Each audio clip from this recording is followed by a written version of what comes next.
you believe in the existence of evil? A force of nature capable of giving rise to all things wicked. Well, I do. Good, because so do I. Welcome, everybody. This is ZBH. How's it going? I've got Grif from One Man Show here with me. We're here to do another crossover review because we're talking about something really passionate for both of us. Yeah. We're really big fans of this. It's spooky season, so we're gonna do some more horror-related stuff. And well, he kind of introduced me to this franchise too, so I'm like, yeah, he'd be the right person to have on here. We're talking about the Evil Dead Trilogy, and surprisingly, it's a series I did not watch until last year. I'm real late to the party. Really? This is the first time last year? Mm-hmm. Like the movies? Yep. No shit. Yeah. Awesome. Okay. Yeah. I for some reason thought you saw them when you were younger. No. So see, we're going to get two very different perspectives from the movies. That's kind of what I wanted to do too, is from somebody who's seen them a lot and versus a newbie like me. Yeah. Just try to have some fun with it, reminisce about the good times we've had with these movies, and go from there. So, first of all, Griff, thanks for coming back. Yeah, thanks for having me on, man. It's always awesome being here. But yeah, it's kind of nice to have a friend that also does content creation, just to do occasional crossovers. Yeah. So just wanted to start this off. I mean, we're going to get into the movies and everything and our opinions, but just do you remember how old you were when you first saw the movies? Now, age, how old I was, I remember just being a kid, so exact year of age I don't remember, but I remember watching it on VHS. Uh-huh. It had the old box that came over it, and I remember the artwork on it had the little cross thing, in the right in the corner, and then you've got the I want to say the tree's pulling the girl down. She's got her hand up. Yeah, I know. Yeah, it was very old and faded. Is it this? Yeah, that right there. Yeah. Yep. Yeah. Okay. Yep. Yeah, my dad really enjoyed the Evil Dead films. That's how I got introduced to them, was because of my dad. But yeah, when I watched the first films, it was when I was a kid, and it was on VHS, and then you just can't beat that classic. the classic look on VHS. Yep, still have a VHS player to this day, and it works. Oh, does it? So awesome. By some miracle, it survived this long. Yeah, all mine are broken. So Yeah, I didn't have to use the Book of the Dead and resurrect it. Yeah. It happened to make the move whenever I moved up here, so I was lucky for that part. Yeah. So since you were a kid, did you watch all the whole trilogy, or? Yeah, I've seen it was kind of off and on, but yeah, I've seen all of them as a kid, and they were all on VHS. Mm-hmm. But yeah, it was all at a really young age, and I enjoyed them as a kid. I want to say I was scared of the first one, but the other two, yeah, I really wasn't. But of course, I was a lot older, and it was hard for me to figure out exactly what was going on in the films, if they were supposed to be serious or funny. Yeah, I've got a little bit to go into on that. Yeah, in my notes, just as even though you might not know it about me, I'm not a huge horror person. I know I'm subscribed to Shudder and everything, but I don't watch much of the stuff that's on there. I just watch a couple of things here and there. Sorry, that app's not that great. But I'm just I'm still relatively new to a lot of the old horror franchises and everything. Until this year, I had never watched the Scream movies. I watched all of them for the new one that came out in January.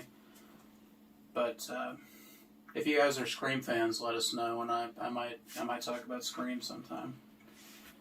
But that's not what we're here to talk about. Just showing you how green I am when it comes to horror. Yeah. I hadn't seen stuff from back in the day. Okay, so I think we should first of all talk about the man himself who gave us all this, Mr. Sam Raimi. Yep. And quite an interesting movie to make for your first time doing The Evil Dead. Yeah. First, studio professional movie.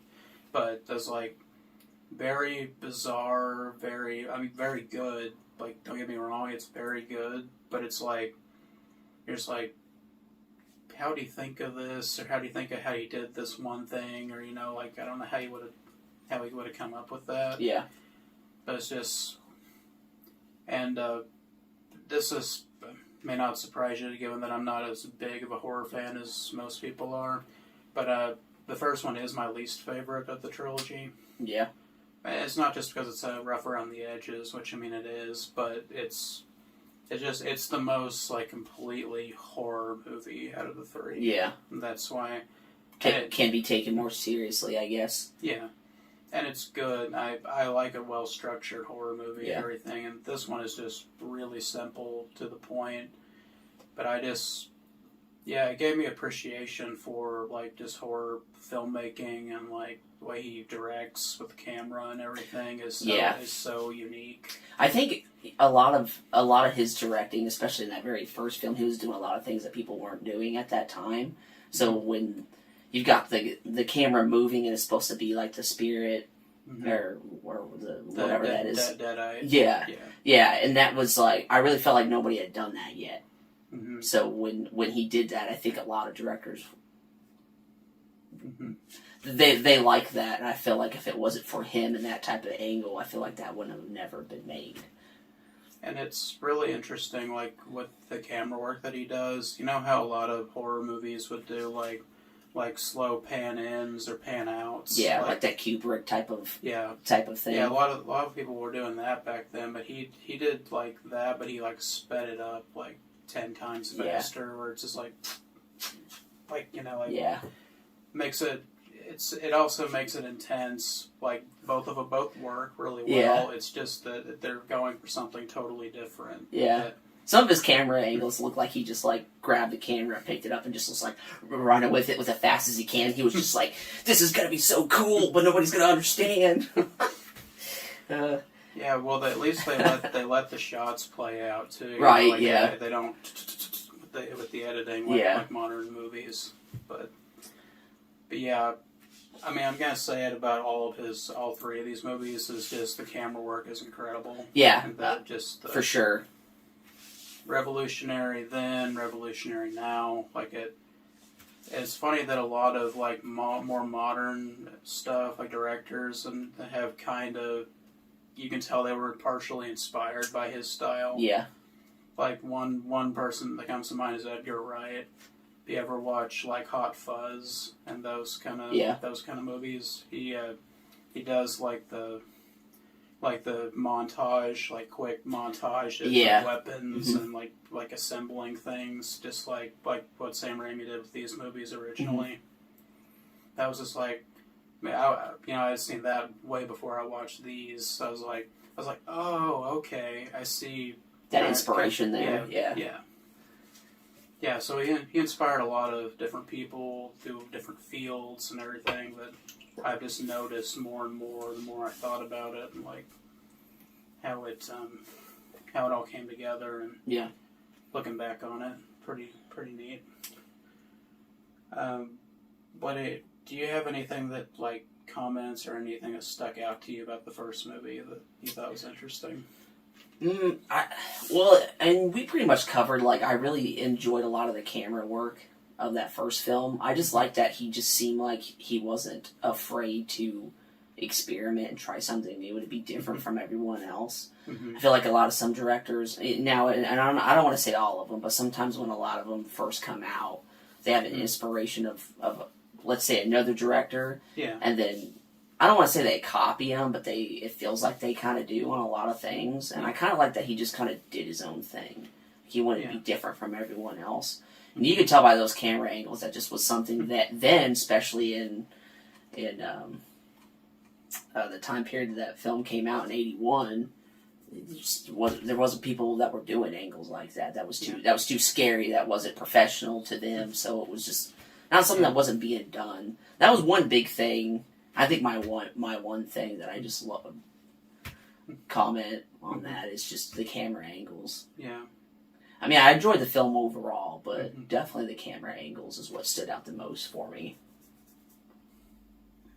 Yeah, I don't have very many notes about it because I was just making notes like the second time I watched through for this video, just like little things I noticed that I thought were cool or just observations I had. So, to people who may be not familiar with Sam Raimi's filmography or anything, this movie has a certain actor in it called Bruce Campbell. You might not have heard of him, but he and Sam Raimi are like best friends in real life, and this movie franchise did help him a lot in his rising star into Hollywood. Yeah, did you know he actually put up some of his family's land to help pay for the Evil Dead film because he couldn't get enough money to film it. So Bruce Campbell was nice enough to do something like that for collateral to help get the film started, and that's really cool of a friend to be like, hey man, I got an idea for this movie, I don't have enough money, and he's like, yeah, here, I'll back you. That's pretty nice of him. That's probably another reason why they're pretty good friends. Yeah, I mean, taking a risk like that with making a movie and you don't know if any of your investment's going to come back, and wagering that much on it, that real friendship there. Yeah, for sure. But it's so weird, like, now that I've seen Bruce Campbell in so many things, to watch the first movie and just how young. I know, isn't that crazy how young he looks in that? Yeah. That you still got an iron-like jaw. I mean, he's still got it. Yeah. I'm just like he looks like he's just right out of high school, which they basically were. Yeah. I was like, that's just weird seeing him. I've seen him like through all the shades of Bruce over the years, and then just going back to that, I'm just like, that's weird. Yeah, yeah. That was when I started watching the very first film again. I was like, man, he looks so young in that. It's crazy. And I do like. I mean, I think it's become more of a trope in modern stuff, but this, I think, was one of the first times, at least that I can remember, where he's like. He's not really treated like the main character of the story. He's just kind of the guy that survives. Yeah, he's kind of like the average Joe thrown into this extreme circumstance. Yeah, because like in a stereotypical movie, like Scotty would be the lead, and then his girlfriend, like the girl's girlfriend, it'd be like those two would be the only two that would be alive at the end. But Ash, by sheer luck and chance, happened to be the one that survived. Yeah. And if you've seen the ending to this movie, you're like, wait, he survived? Because that was the funny thing about horror movie like cliffhangers back in the day, is that they just have like a really dark twist or something at the end. It's like, oh, the hero did make it out alive, or the villain was still there, still alive or something. But that was just like, whenever that final shot happens, where it's going like through the woods and then goes back through the cabin and through the front door, and he turns around, screams, like hits him, and it freeze frames, I think. Yeah. I remember I was just like, oh, that's weird. The franchise literally could have ended right there. Like, there may not have been anything else. Yeah, you've seen all the other ones, so you know there's a continuance of the franchise. Yeah. It's kind of weird to imagine like all the franchises that like the first movie or whatever that they made, like if it had just ended there and there was nothing else, like A New Hope, Star Wars, like that's a very complete story, and then it ends, and you're like, and long time like they were thinking, oh, that's just the only Star Wars movie we'll ever get, then Empire came out, and that dispelled that rumor pretty quick. Yeah. But saw how much it made, Yeah. Yeah, you gotta capitalize on stuff. Yeah, and capitalize on them toys. Yeah, I don't think that was like a big part of like the Evil Dead thing until like recently, with like collector culture. Yeah. Where now there's like hot toys of everything. Whereas now you can get like Ash figures from each movie. Like, I like the figures, but I don't understand like the pop figures. Have you seen those? The Funkos. Yeah, those. I don't like those. Well, I don't get them. I don't like. There's people that have shelves of them, and I'm just like, why the fuck do you spend your money on that? Like, what's the point of that? Yeah. Like, if I could get, like, an extreme detailed version of something, then yeah, I'd want to buy it. But, like, those, I don't get it. But they're doing something right, because they make a lot of money selling those things. Mm-hmm. So, in relation to Ash as a character, the way I think the very first time I heard this phrase, and I think it's become more relevant since then, was in Foster's Home for Imaginary Friends, of all places. There's an episode where Eduardo becomes a wrestler, basically, and fights, like, all these other, like, really dangerous characters. Mm-hmm. And they nickname him the Accidental Action Hero. Because by sheer luck, he makes it through everything. I'm like, that's kind of what Ash is, honestly. Yeah. Just like, well, everybody else is dead, so I guess he's got to be the guy. Yeah, right. That does everything. But I was just like, that's just really funny that it ended up the way it is, and then how the franchise would go on. It's always with Ash, and then some other characters would come in for each story, but. Yeah, it's just crazy, those alternate timeline things where you're like, just imagine if it had ended there, if there was nothing else, what would Sam Raimi have done next, like that kind of thing. Well, I kind of thought that the first one had just, like, a simple ending. Like, I think most of them have, like, just a good simple ending. I didn't feel like I needed a continuance of the franchise. That's one guy's opinion. Like, I like the films, but, like, I didn't think I needed two more, which I completely enjoyed 2 and 3, but some other people are just like, oh no, there has to be more, or I just, like, they're just not happy if there's not more to the franchise, and, like, to me, I didn't feel like there needed to be more. Yeah. But definitely, I enjoyed the franchise as a whole. Okay, so, this is, like, I'm like, yeah, I have to talk about this with the movie because it's really bizarre, and Sam Raimi himself says that he regrets putting the scene in the movie. Yeah. But, I have it, the Cheryl gets raped scene. Yeah. Because I don't want to say what really happens. Yeah. It's like, I mean, it's an effective horror scene. Like, it works because it's like a tree coming to life. That's horrifying, and like grabbing someone, wrapping around them like that. And I'm like, why does it keep going? Like, why did it's got her? Why didn't it just drag her away? You know? But I'm just like, oh, it's gonna just keep going. It just keeps going. Yeah, and then I'm like, okay, this is a little strange. Yeah. But yeah, Sam Raimi nowadays, so if you'd ask him, he said something like he regretted it, and he wouldn't have put that in. Like, with all of his experience now, he wouldn't have put that in there. But I mean, he was right out of high school, and that is that time in your life where you're kind of wanting to be edgy. Yeah, I do believe that. I think the scene's, like, irrelevant. Like, I think it would have said enough by just her being, like, pulled, like by the vines or the thorn, whatever that was, the plant, and she could have, like, it could have accidentally, like, let go or something, and that's how she could have got away. I mean, they show it, but they don't show all of it. Like, it could have been, it's bad, but it could have been even worse. It's not like a full-on Italian exploitation movie. It could have gone worse. Yeah. But it kind of sticks out from the rest of the movie. Yeah. So I just wanted to mention it. I don't necessarily love it or like it even. I'm just like, it's just very notable. Like, that is a thing that happens in this movie. Yeah. And then it's like, the movie just moves on, so I'm like, I'll just move on. Okay, alright.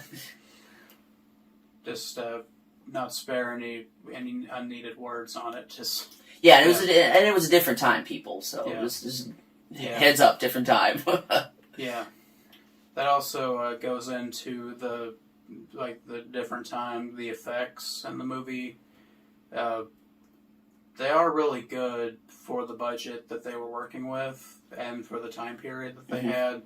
It's just nowadays whenever somebody gets turned into a deadite in the movie, it's kind of rough looking. And that type of rough looking never bothered me. Even to this day, it never bothered me.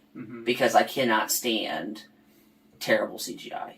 Yeah. Or some type of... So if you can show me something happening and it's a special effect, like some makeup and maybe some camera work, something simple, I will enjoy that more than something with crappy special effects. I can't do it. I don't understand how other people do it. Like, especially with terrible CGI. I'm like, how do you find that more appealing to yourself than somebody with practical effect that's trying to figure out, like, camera work, like some makeup and some fake blood. Yeah.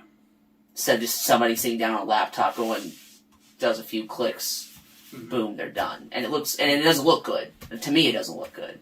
So actually, when I was rewatching the films, like, having that practical effect look, I love that way more. Yeah. But that's just me, though. Yeah, I'm just more speaking to the audience, because like not everybody can watch something from back then and like enjoy the right, effects or that kind of thing, or just the overall like graininess of older movies, or that's kind of off-putting sometimes. But Tilly has the style, I think, with this one. It's just that I just felt like mentioning it because I didn't really know anything going into it. I was like, there's horror movies, I'm just gonna watch them and see what they're like. I do want to bring up something with like that old effect. So do you remember the part where the girl gets stabbed in the ankle with a pencil? Yeah. Dude, that scene, every time I watch that, looks so real. Like, it makes me cringe a little bit. I'm just like, oh gosh, that looks like that hurts. Yeah. Really good scene. Looks very, very real. I think it's in the original Pet Sematary movie. There's with the zombified kid. Yeah. Who has like a scalpel or something. Or maybe it's from the remake. I don't remember which. But like gets the guy in the ankle with a scalpel like that. And yeah. Especially just how real it looked. I was like, wow, that looks pretty cool, but it still makes me cringe a tad. Yeah. I think it's just because I feel the pain when I watch it. Yeah, I remember as a kid, sometimes kids would like poke you with a pencil and like actually stab you. Yeah. And I'm just imagining that, but like harder, like to the point it actually broke into your body. I was like, ugh. Yeah. That's gross. But I thought was interesting, like whenever all the Deadites are technically dead at the end, and it shows like they're decomposing bodies, on the floor. Yeah. That's really interesting. It's really, I might say it's old effects and everything, but it's just like, I don't know what he used exactly for like the entrails or whatever, like the yellow stuff coming out. Yeah. It looked like cornmeal or like applesauce or something. Yeah. It was just weird looking. Some cream corn. Yeah, I'm just like, normally it'd just be, like blood and viscera, like that's all it would be. Yeah. Because that's also more shocking, like, because that's what a lot of filmmakers would want to be shocking as a horror movie and just gross with the blood and guts. But I'm just like, oh, it looks really different than I was expecting, I guess because they were demons when they got killed, so it looks different. But I was like, overall interesting ideas there. I think I'm almost through here. I just thought, I think it's kind of weird, like how much of an idiot Scotty is in the movie, with like letting the tape recording play when all the creepy shit starts happening. Yeah, it's like, turn that shit off now. Yeah, just start bashing the tape recorder so we can't hit play again. Yeah. Yeah, but the movie's got a movie, Yeah. I'm just imagining the anthropologist guy like making these tapes, like him reading the chants and everything. I'm like, you know what you're reading, right? And you believe that this thing was real, and then you found it, and you're studying it. You don't think saying this out loud is going to be maybe a problem? Yeah, I think if I found a book made out of human skin, I'd just be like, okay, I didn't see anything, I'm leaving, I'm never coming back. Because that's a no for me. Yeah. But yeah, it's just, like you said, movie's got a movie. I just think that it is, in hindsight, in a modern perspective, I'm just like, that's really stupid. Yeah. But I think that's about it from this part. Do you have anything else you wanted to say that we haven't got out yet? No, I think that pretty much covers what I said. I mean, just pretty much what I mentioned about the camera angles and like the practical effect. Something I really enjoyed, especially from that time. I still think it looks kind of better than some movies today. Yeah. I did. Okay, there was one other thing I'd forgotten about. Just from a character, like, writing perspective, I'm just imagining Ash, like, all of this happened to him in one night.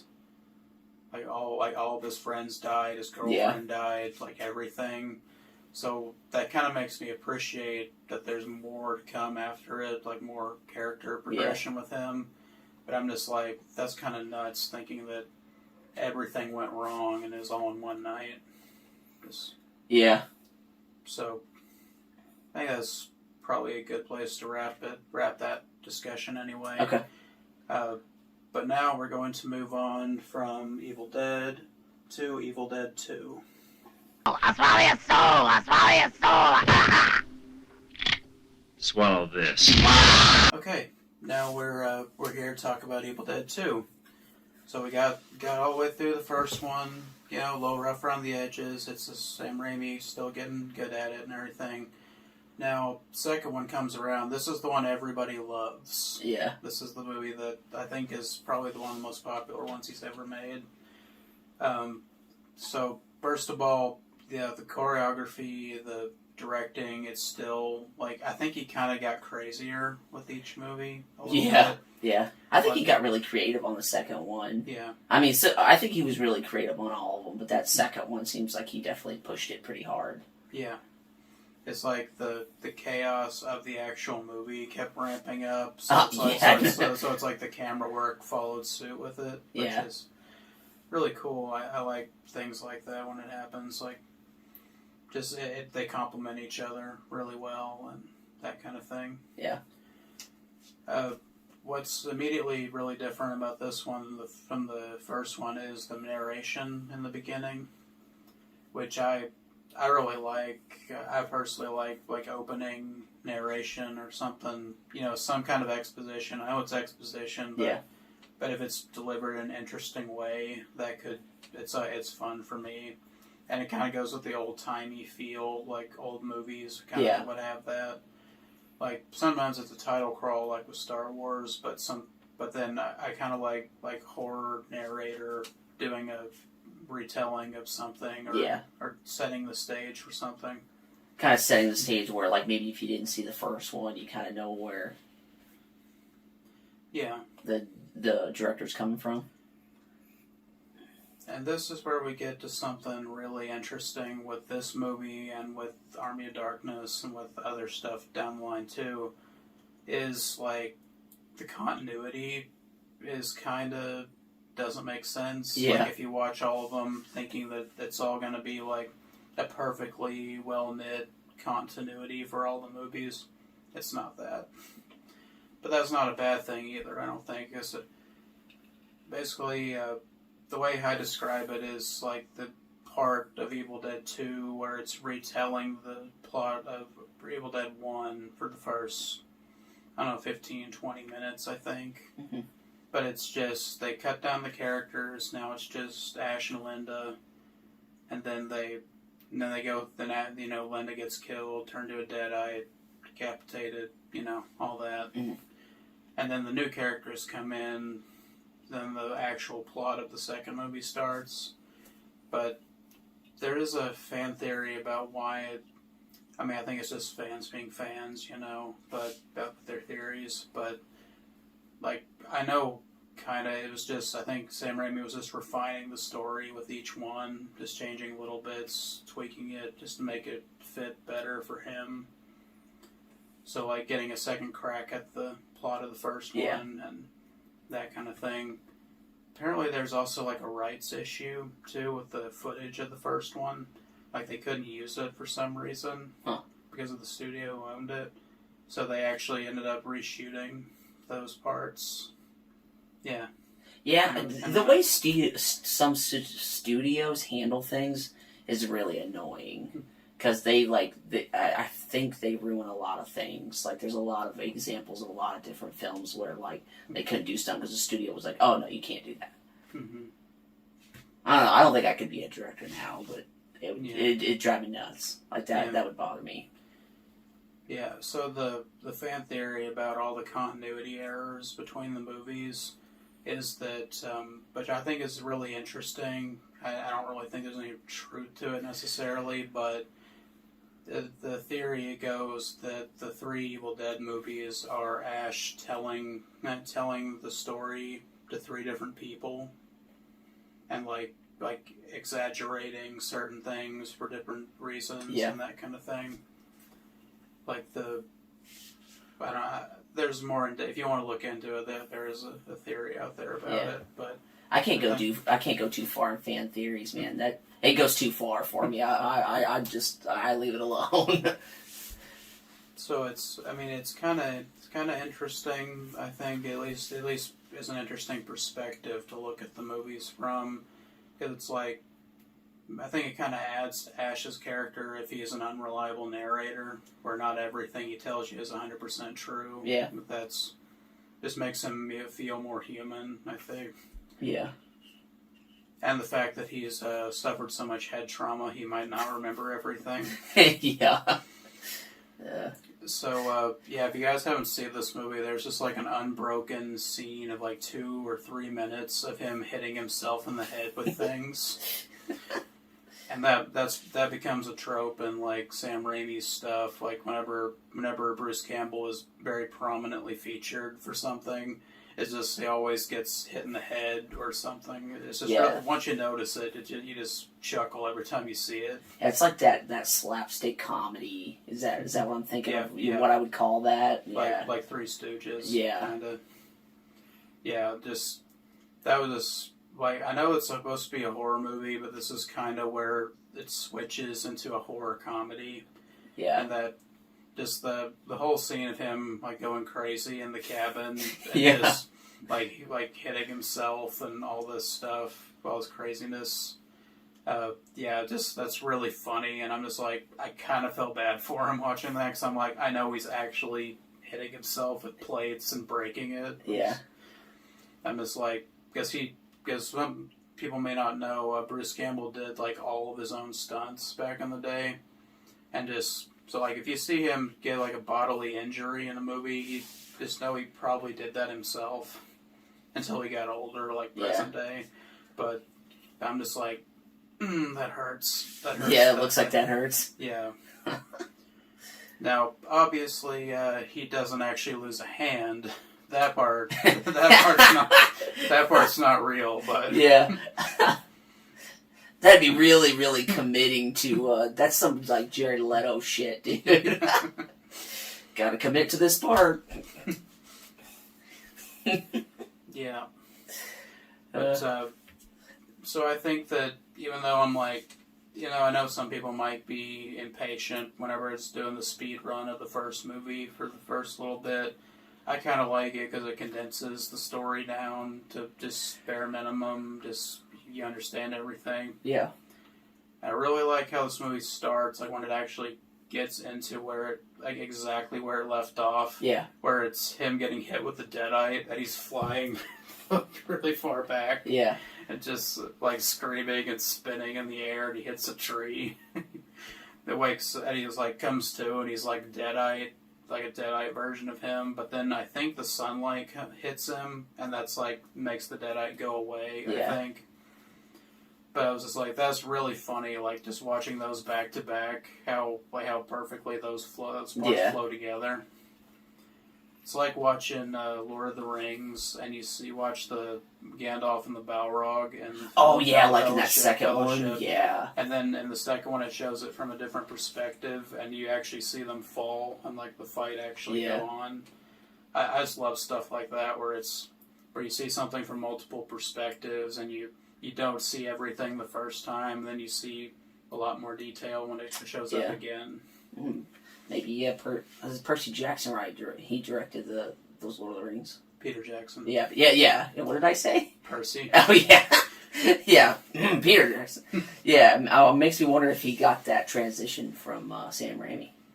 I don't know. I mean, Peter Jackson was a horror director before he did like the epic storytelling he's done since then. Like the See, I can only think of like him doing Lord of the Rings. I don't follow a lot of his stuff.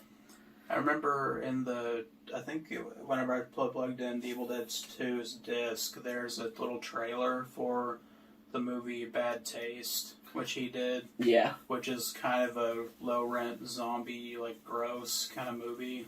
Like, kind of like Evil Dead, but from what I remember, what I've seen of it, it's just like, it's even more, like, bloody and nasty, you know? Yeah. Like, I think he was trying to, like, for shock value whenever he was really young.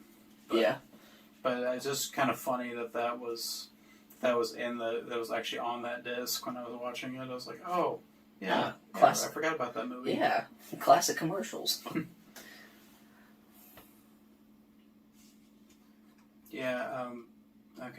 I know I'm really scattershot with everything. I'm just trying to talk about as much of it as I can.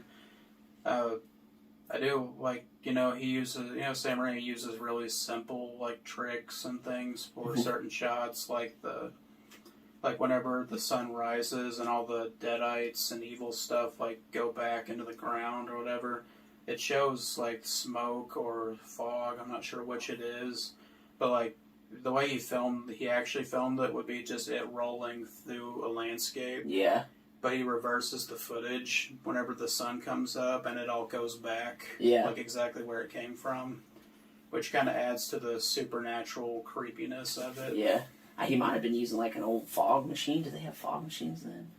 I think, yeah, I think they did.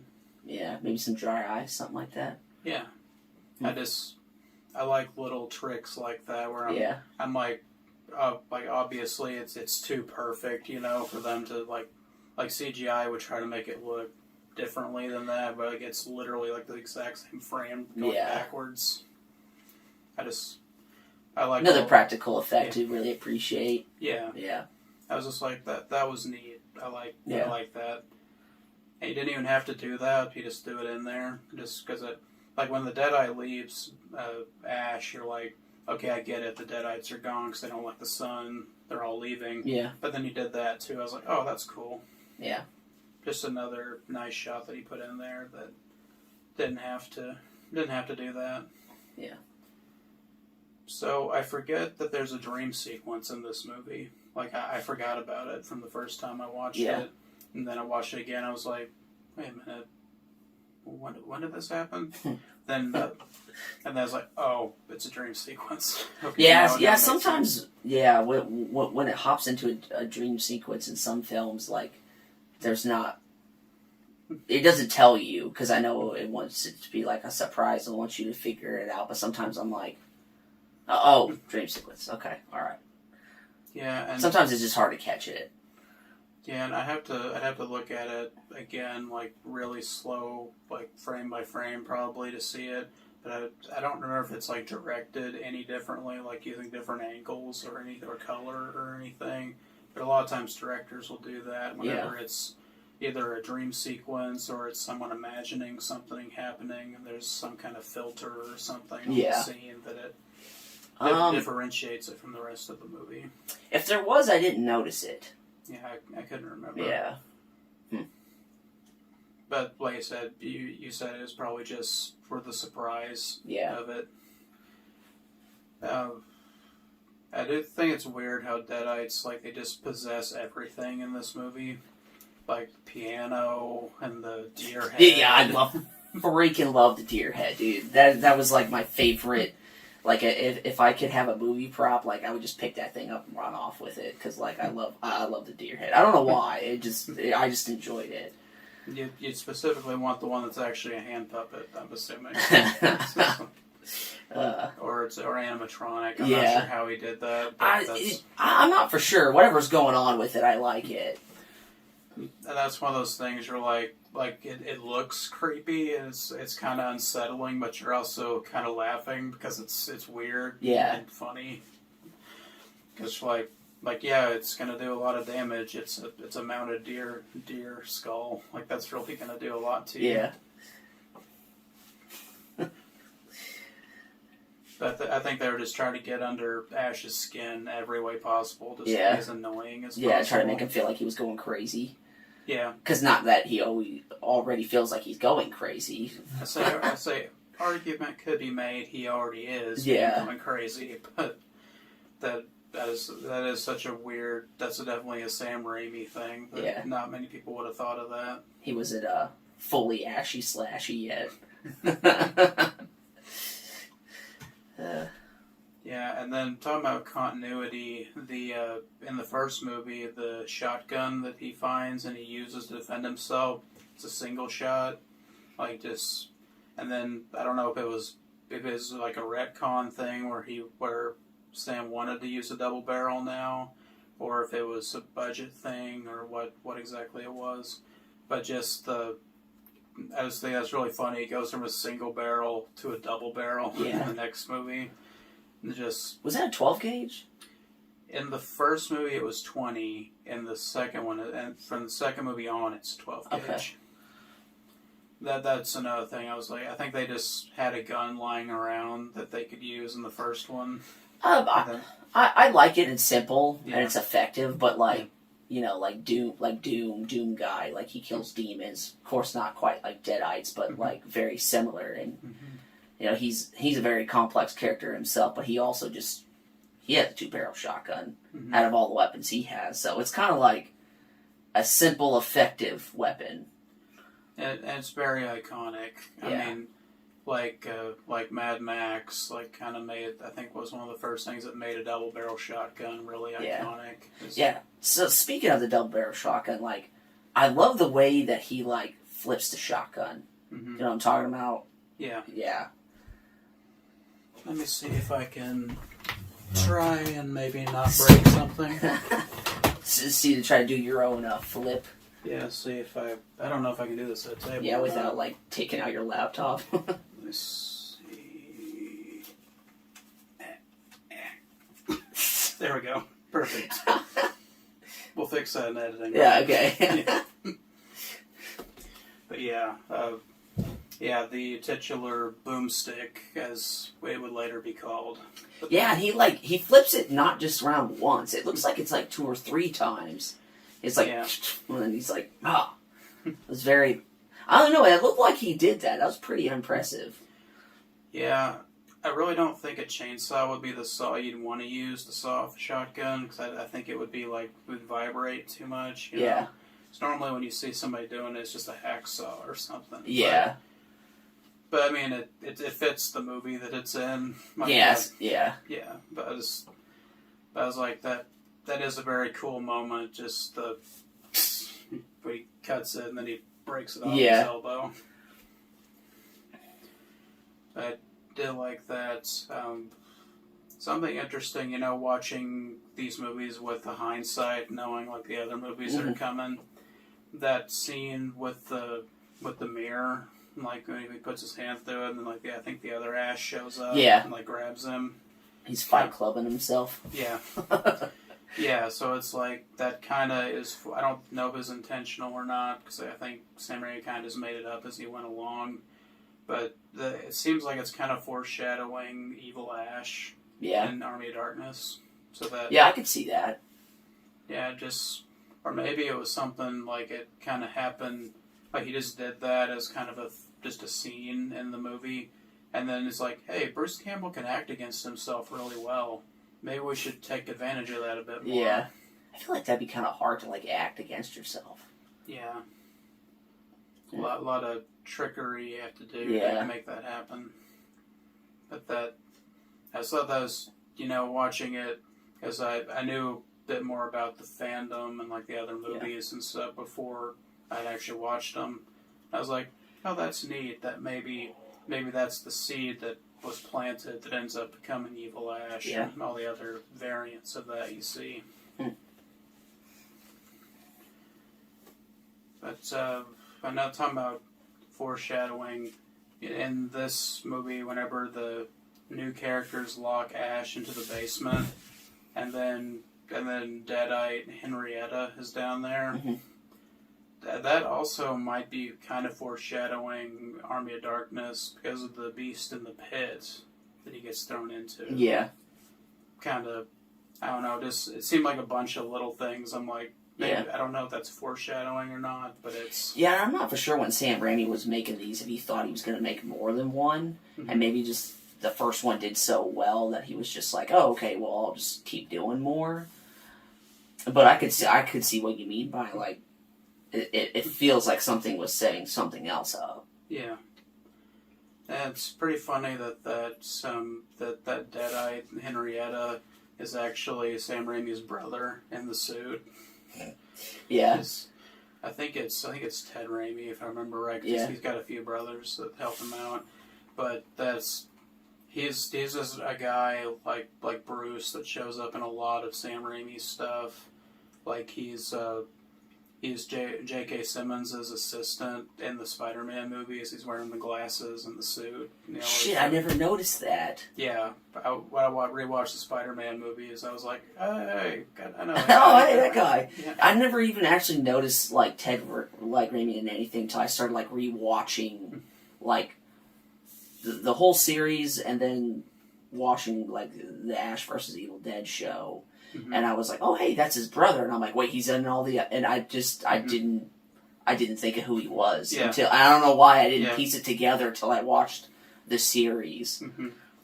But, I mean, they do hide him pretty well. I mean, you're not going to recognize him as Henrietta. He doesn't even look human. He just looks really bizarre and gross. But I'm just imagining having to, like, do that costume, like, in that costume for hours of shooting, you know? I'm just like... Man, I don't envy Ted there. Yeah, but that's really cool that some of them have that amount of dedication. Mm-hmm. You know, that's very neat. Yeah, they would have to spend like hours in like the makeup chair, like 4 to 5 hours, just like not moving. I couldn't sit still for something like that. Interesting. Yeah, that was really cool. Yeah, you know what's funny about the whole scene in the tool shed with the saw and he does the iconic line "groovy." Yeah. What I think's really smart about that is like groovy was a saying in like the 60s and 70s. Yeah. But by the 80s it was like out of fashion. Like nobody said that. So then Bruce Campbell just brought it back. Like I was like that kind of makes it. Again, feel dated like the other movies, but just in a charming way, kind of made it cool again. Yeah, I don't know. It was like it made me laugh, and I thought it was like I enjoy like all of his sayings and stuff. It's, what's up with your hand, man? What are you? I don't know.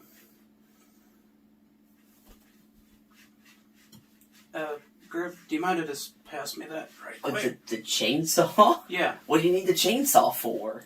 Just trust me. Okay.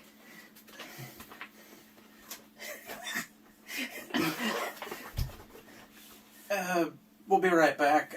Technical difficulties, you know that.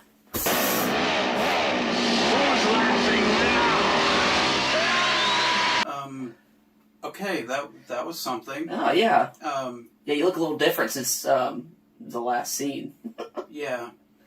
Well, it's a good thing I was mostly left-handed anyway. I kind of don't have a choice now. Yeah.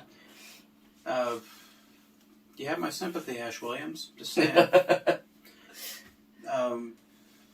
Okay, so distractions aside, we'll try to keep going. Hope I don't bleed out. You'll be all right. Yeah, we cauterized the wound, right? Yeah, you're good. Yeah, sorry, I was in shock at the time. I don't remember it, so just trying to go back to where I was. So I know some things, like something that annoys certain people is like laughter. Like if it's just continuous, like going on and on. Yeah. That can be really annoying. And I'm just watching Evil Dead 2, but I'm like, there's that one scene where everything just starts laughing. Yeah. And it's like just for several minutes. And I'm like, it's a good thing laughter doesn't bug me, because I think it adds to the creep factor, and I think it is kind of funny too. Yeah, it made me laugh. But it was just that I thought that was funny and weird and creepy. So it just fit along with the rest of the movie very well. So I didn't think about this the first time watching through, but the second time I did, there you hear all these little voices of Deadites like in the walls and everything, and like whenever Ash's hand is like scurrying around like that. Yeah. Like okay, that part's funny because to me it felt like Tom and Jerry except it's rated R and really bloody. But the little voices you kept hearing, it feels like that's similar to the Little Ashes from Army of Darkness. Like what they kind of end up sounding like. But I just, again, maybe reading too much into it. Like, not everything has to be connected to certain things. Yeah. But I'm just like, maybe I'm just noticing his style of things and just as the series goes on and that kind of thing. But, yeah, I thought that was pretty interesting. Okay, so then we get to the fight with Henrietta whenever they get like out of the basement, and then I don't remember. Doesn't her head just transform into the Tim Burton snake monster thing? Yeah. But I was just like, I saw that. I was like, I was chuckling to myself because it's kind of silly looking, but at the same time, it's a well done stop motion. Oh yeah, stop motion. I love stop motion stuff. Have you ever watched the original Jason and the Argonauts movie? Yeah. With the like stop motion skeletons. Yeah. Like that. That's kind of what it made me think of, and I think that was very intentional on Sam Raimi's part, was to be kind of, even back then, kind of like older movies, older movie making he was using. But a one-handed man with a chainsaw and a shotgun fighting a puppet. Like this is so ridiculous. Yeah. But I love it anyway because it just, even though it feels like it should be conflicting tones, it all kind of merges into one tone that Sam Raimi has. So it's like it all works. Yeah. Just fine. But then, do remind me, I'm blanking on her name right now. The woman that helps him in the second movie with the dagger and everything. And they're trying to kill all the demons and like banish them using the book. I'm gonna feel really dumb because I don't know. I'm drawing a blank too. I mean, I'm looking at the IMDb here, but since I can't remember her name, it's kind of. But yeah, so that character. It's not Bobby. Bobby's the other one, the other girl. Okay, would it be Sarah? I think so. I think it's Sarah. Okay. Because she is the daughter of the archaeologist Henrietta. Yeah, then that's probably who I'm thinking of. Nobi, I think's the last name. Yeah. Okay. Yeah. That's who I was thinking. Yeah. So character name Anna. Yeah. So it is cool that like he actually gets like back up in this one because everything's just gone totally nuts, and then her trying to use the book and like seal everything back inside of it was cool. Unfortunately, she dies. That kind of sucked. Yeah. But as we continue on with the franchise, you kind of get used to that. Yeah. Which is kind of a shame, but I was like, it seems like any character that's around him pretty much never lives. Yeah. I mean, nearly just about everybody. Yeah. But then I think she does the spell where it's supposed to like all send it back, but then it ends up summoning like it's like they all merge into the tree demon thing that comes through the wall, and that thing's a really cool effect. Like this, how weird that is. How it's got like all the cadavers are like a part of the tree, and it's got the big derpy face like Pac-Man coming after him and everything. But thought that even though, like I said, cheesy effects, they still work because of the tone that they've set with the movie and everything. Yeah. That I don't I don't think it clashes at all. It all works seamlessly somehow, even though very smooth, yeah, smoothly together. yeah. But yeah, and then we're getting to the end of the movie, and Ash is fighting the evil demon and everything. You're like, okay, big epic boss battle. Mm-hmm. This is gonna be the end, and then a time portal shows up. Yeah. And you're like, okay, this is different. This is not what I expected. Yeah. I mean, I guess what I was imagining would be that, like, what would happen with all the demons and everything. Since they, like, were awakened by the book, I would think it would all end up in the book. Yeah. Like, the portal would go in there. But then when it makes the portal, I think that's really interesting that ends up sending them back and everything. But that was kind of surprising, because it's like, oh, this is going in a totally different direction than I thought.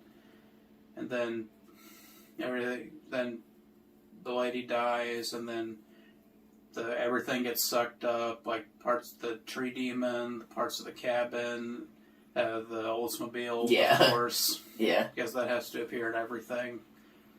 Which I do think is pretty funny. Yeah. Raimi sneaks that into everything. Did you know he even did a Western? I think it's Quick and the Dead is the name. And it's actually in there. It's just disguised as like a wagon. No, I didn't notice that. That's awesome. Yeah, I just think that's funny. Like that all gets sent into the past in 1300 AD. I think it is where it is. But yeah, and then you're like, okay, my expectation's totally gone. Like, what are they doing now? Because you kill the tree demon, kiss the girl, roll credits. You know, yeah, it's like a traditional movie. What you do, but then. Wait, now Ash is it back in the past? What's going on? Like, this is really bizarre. Yeah. And then all these you see medieval horsemen and knights and everything surrounding him, and then there's this goblin demon thing flying around, and then all of a sudden he just goes just blows its head off. Yeah.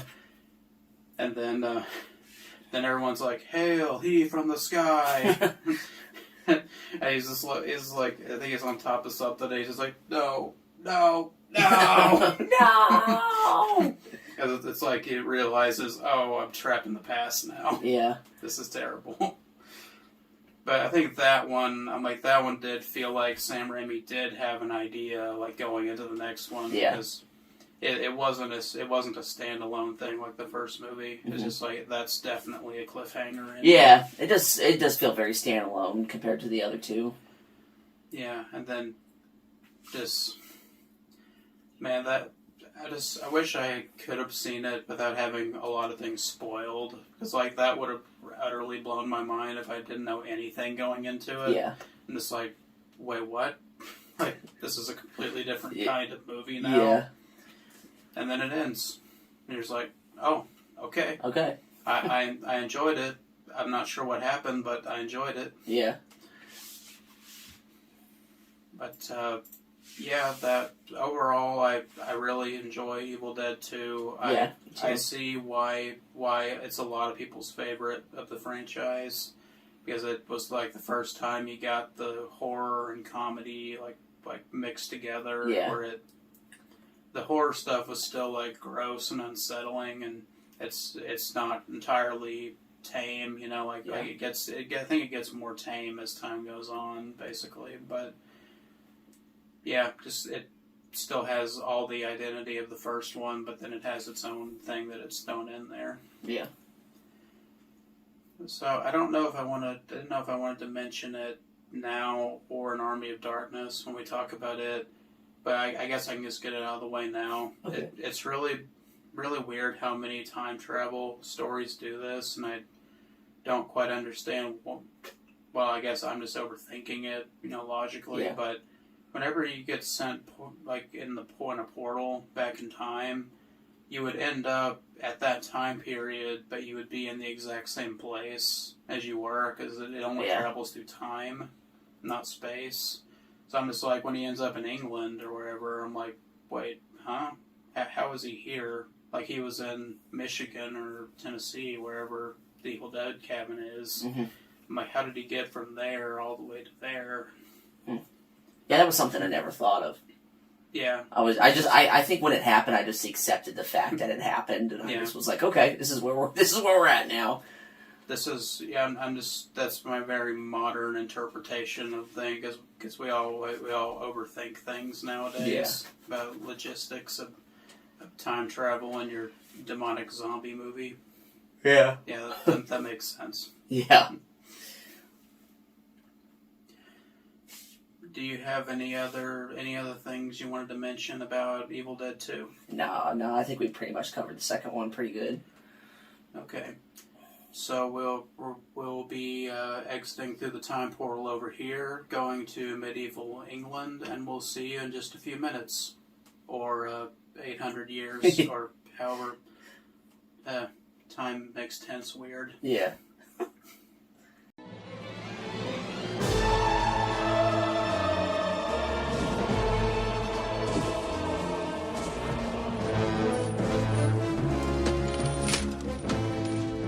All right, you primitive screwheads, listen up.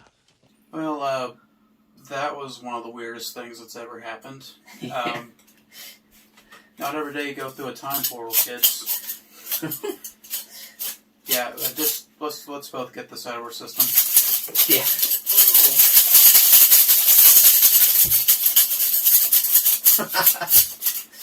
Here, medieval fist bump. Yeah. Yeah. I like that. This was a neat idea. I like this. Yeah, this is cool. I was luckily I found something like this. I didn't know if I could or not. Yeah. But anyways, we are back. We're here to talk about Army of Darkness, which may be one of the weirdest movies ever made. Yep, and it's one of my favorites of the Evil Dead series. Yeah, I definitely want to hear all your thoughts on it. Yeah. Because I was pretty excited about this one. Especially rewatching it, just put a big smile on my face. Yeah. So we'll start at the beginning, just kind of, as we have done with the others. But obviously, cinematography, it's going to look great. At this point, this is the third movie. You kind of used to it now. It's like, okay, this looks awesome still. And so I'd heard this piece of music for so long, and I never knew where it came from. But the opening title theme for this movie is so good. Like, just the like choral, like chorus. Yeah. And then it's like da-na-na, da-na-na. Just like that combined with the visuals of like him going through the time portal and all the like title sequence and everything. This is actually in the 90s now. We've got to 92, but it did feel kind of 80s still, which I liked. Yeah. But I was just like, first time I watched that last year, I'm just like, that's where that's from. I've heard that so many times. I never knew what the heck it was. Yeah, I actually didn't really recognize the song. I don't know why I didn't. But yeah, and I don't remember right, if I'm remembering right, I don't know if it's Danny Elfman that did the score.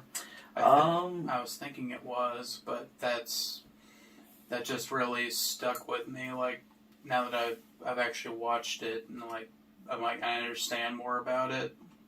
I just think that's really cool.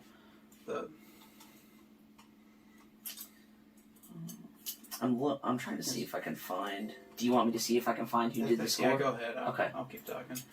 So I know Danny Elfman's has done a lot of stuff with Sam Raimi. He did the Spider-Man trilogy's music. He did the new Doctor Strange's score, which Sam Raimi also directed. And he may have done some other Sam Raimi movies that I'm just not thinking of right now. But they have collaborated a lot before. So that maybe if I'm wrong, maybe I just was thinking that that's who he normally worked with, so that's who it would have been. It's Joe Loduca. It's a Loduca. Okay. Is that how you say that? I know. I was butchering it. It's fine. It's fine. Huh. I just like again, because I couldn't even get the composer right, so I'm not going to say anything about pronunciation. But, yeah, so anyways, I love the score in this movie. Just immediately, like, I noticed, I liked the score in the other two movies, but fine and everything, but then this one just, like, really stuck out and, like, was really good from the beginning. That instantly caught my attention. Okay, sorry. So it's Joseph Luduga, how do you say that? Danny Elfman, Seattle Symphony Orchestra. So I was partially right. Yeah. So yeah, I was gonna say you're not wrong, but like I had to do more research to find out that. So like I guess was that considered like 3 people? Like. Well, I mean, an orchestra is a bunch of people. Yeah. So just. Well, I meant but, so you got that company, and then you got Danny Elfman, and then you got Joseph. Yeah, that'll work. Yeah. Okay. Thanks for doing the research on that one. But yeah, I just love the theme song. Love the feeling of the beginning of this movie is, where it's kind of supernatural and weird, but it's not as much of a horror thing as the other movies are. More comedic. Yeah, definitely. Like at first it's more like sight gags, like things that don't quite make sense or just kind of silly. Yeah. But then by the end of the movie, it's just utter absurdity. Yeah, the big maybe when we get to it, I'll talk more about it. But when it gets to like the big fight between the Deadites and the regular, and then the peoples, civilians of that little village, that was that big fight was my favorite, especially like with all the skeletons and stuff. Yeah, I'll save that for last when we get there. Okay. And like Evil Dead 2, this one has narration in the beginning, but this time it's by Ash, which I think is really cool. But I mean, like Evil Dead 2 was kind of doing something different, where it was like a traditional horror narration at the beginning.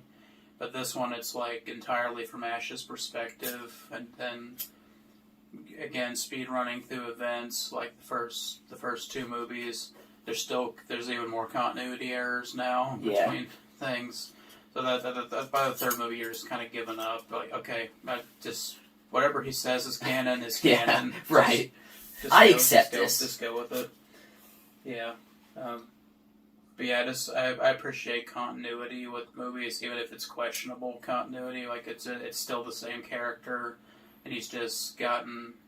Well, I mean, Bruce Campbell has gotten better as an actor with each movie. Yeah. I think so. He's more confident, and he's kind of made it into a persona now. Yeah. Ash. I will always remember Bruce Campbell as Ash. There are some people, when they play a character, they'll always be remembered as that character, and he will always be remembered as Ash. Yeah. There you go. You don't have to hold if you want. It's fine. It's fine. Yeah. Just in case if a Deadite comes, I'm ready. Yeah. Yeah, we're good. But, like the narration, and then this is the movie or the part where you realize like it's crazy to think back at the first movie, and I'm like, this is a part of the same franchise as the Evil Dead.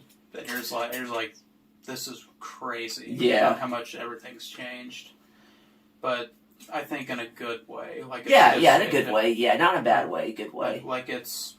It's been kind of campy from the beginning, but it's instead of being a straight up campy horror movie, turning into a campy horror comedy, turning into a campy horror comedy adventure film. Mm-hmm. I think is what you call this one.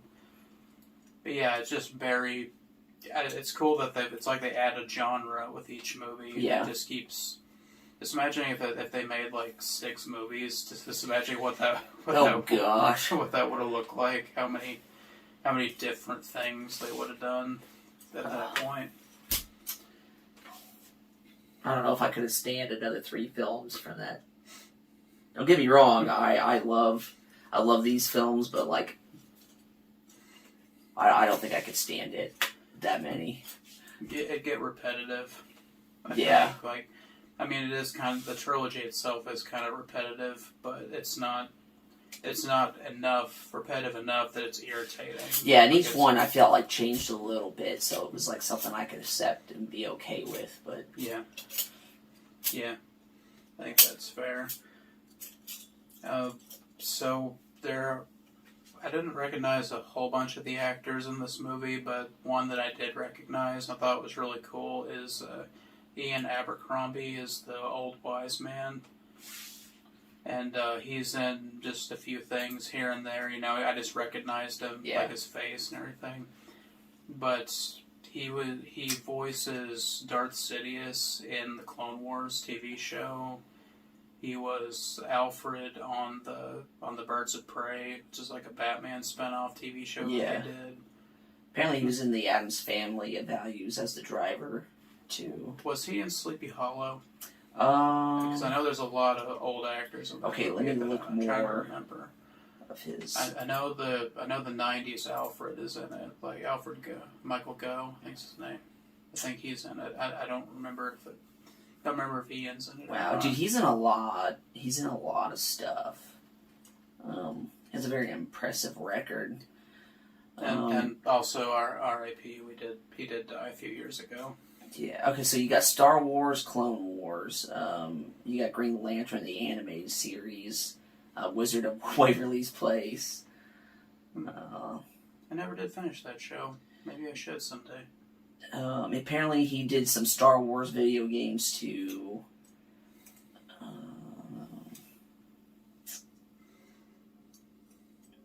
I'm just seeing what else he's got here. The Batman TV series.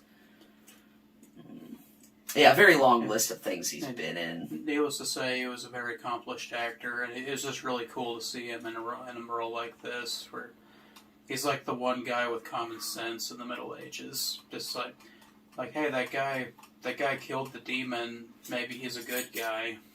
Maybe don't throw him in a death pit. Right. Yeah, because he recognized him as, like, he seemed like the chosen one because he fell from the sky. Yeah. Oh, I didn't even talk about that I'll just briefly mention it. Talking about foreshadowing in Evil Dead 2 when they're reading through the book, and it says the one that fell from the sky is the guy who vanquished the evil in the 1300s.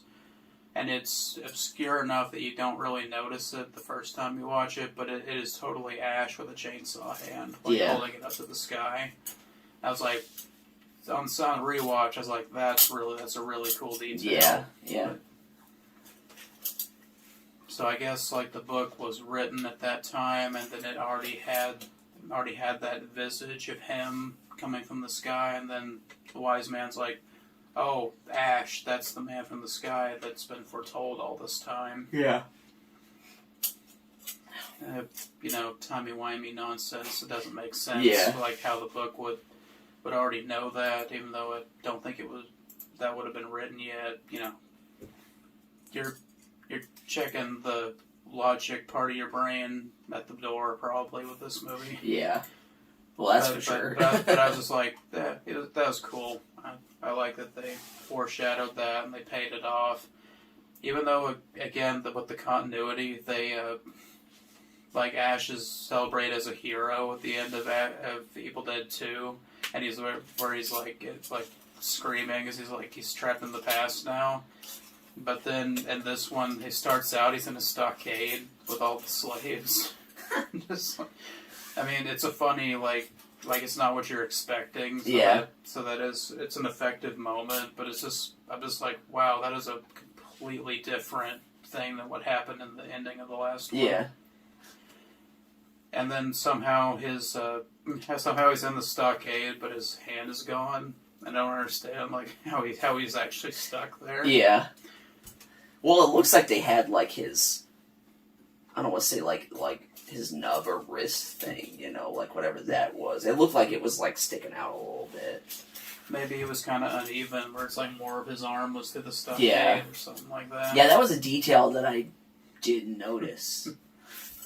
It's just, kind of going along with the silliness theme of the movie. It was that doesn't make any sense, but it doesn't really matter. Yeah. just everyone having a good time with it.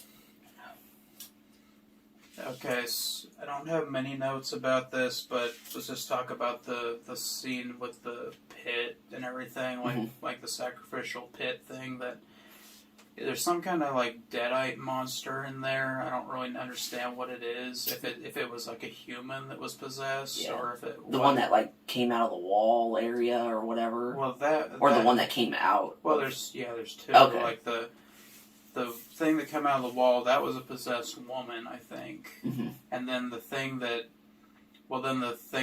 got like the really weird proportions and it doesn't look human at all. It's just like, it almost looks like an orc out of Lord of the Rings.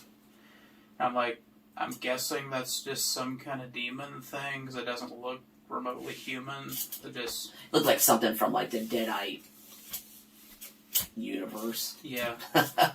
Just some kind of demon given flesh, I guess. Mm-hmm. Again, don't overthink it. Just with this movie, just accept it. Just accept what's going on in this. Yeah. So Ash gets thrown in the pit. He has to fight the lady and whatever that thing is, and then the wise man's like, "Strange one." Yeah, he like throws it to him, and he's just like, "Yeah, yeah, yeah." And then somehow the chainsaw's still working after all of this. Oh, right, yeah. Like, whatever. Okay. You know. And then he kills the lady, the possessed lady, with the chainsaw. I think cuts her head off. If I remember right. And then when the demon thing is coming after him, that's when the walls start closing in with the spikes. Yeah, that's when he grabs the chain, I think, right? Yeah, he pulls his belt off for some reason, wraps it around the chain when he could have just jumped and grabbed it. Yeah. Got a little Indiana Jones there for a second. Hero's got a hero. Yeah. Yeah, I don't totally understand that, but it's alright. So this movie's kind of like, it felt like the first couple were kind of homaging like horror cliches, and this one's like taking action adventure cliches and kind of making fun of them. Just like normally he would kill the big thing, before escaping, and that's when the walls would start closing in because they want to kill him. But then it's like the wall starts closing in and the thing is still after him. So he goes out.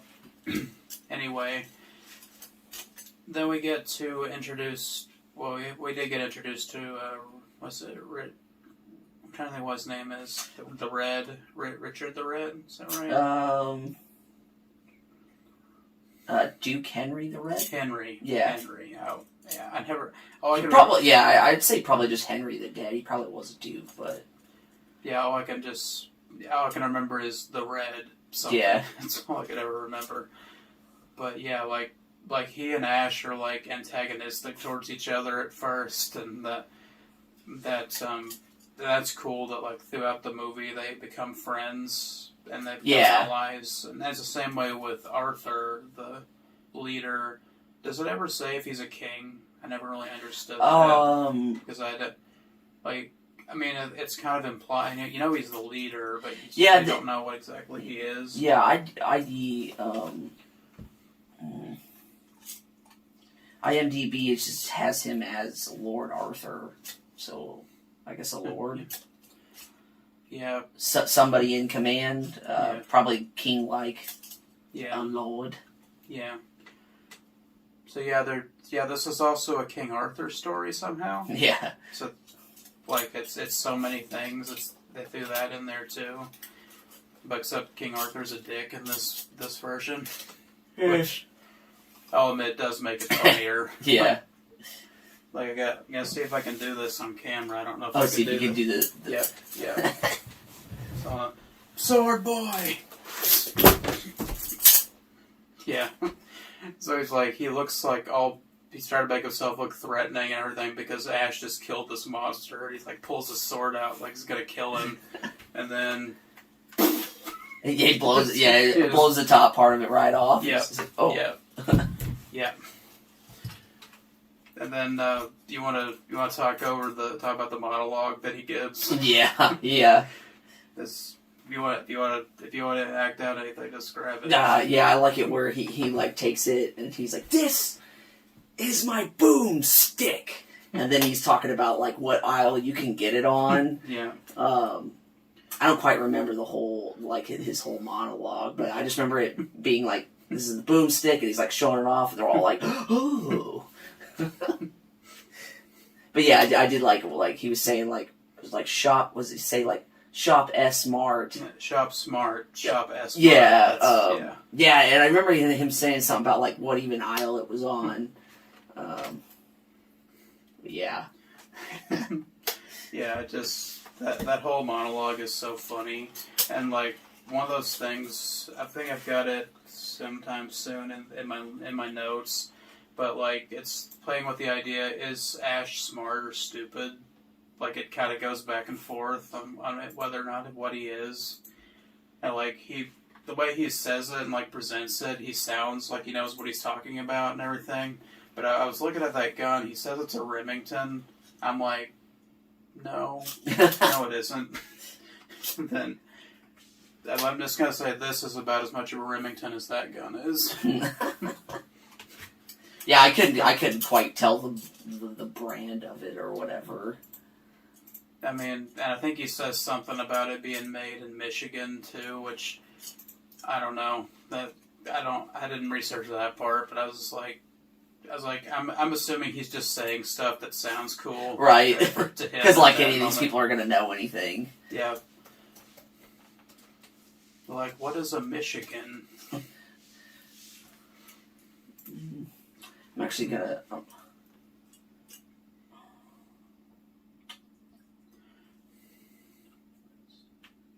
It's saying that, and then you said in that part when he's doing that monologue that he said it was a Remington. Yeah. Yeah, it's saying that it is. Things I looked at said it wasn't. I mean. Could be wrong, but I personally think it's funnier if it's not. Right, yeah. Just Ash looks smart to these people, but anybody else, he kind of looks dumb. Huh.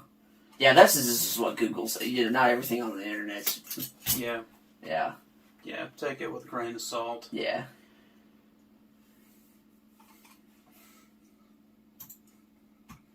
But yeah, something funny about this, and there's a lot of movies that do this, where he's like, there's multiple times in the movie where he fires, and then like a lot of times he'll shoot off like 3 or 4 shots without a reload.